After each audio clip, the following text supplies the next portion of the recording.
This video tutorial shows you how to calculate age based on date of birth in Excel, making it quick and easy to find the exact number of years that passed from a date of birth until now. This function is very useful. Let's see how to use it together.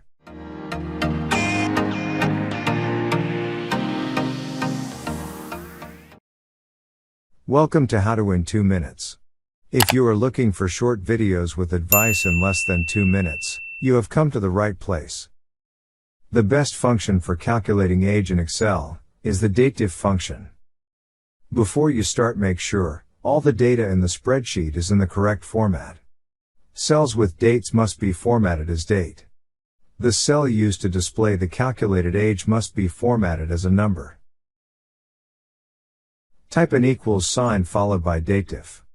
Now we enter 3 details needed for calculation. The first is the date of birth, so add the bracket and click cell C3 and add a semicolon. Now we need to add today's date. This can simply be entered as the today function. Type today and continue adding opening and closing brackets. This command ensures that Excel always uses the current date for calculations, keeping the results up to date. Add semicolon again and continue writing Y in quotation marks to get the exact number of years that have passed between your date of birth and today's date. Now just close the bracket and press enter. Well done. Now let's calculate age in other rows. Just copy the formula from the first cell by double-clicking the lower right corner of that cell. That's all.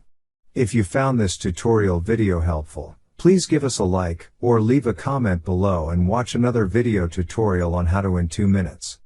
We will be more than happy if you click the subscribe button and join our How to channel.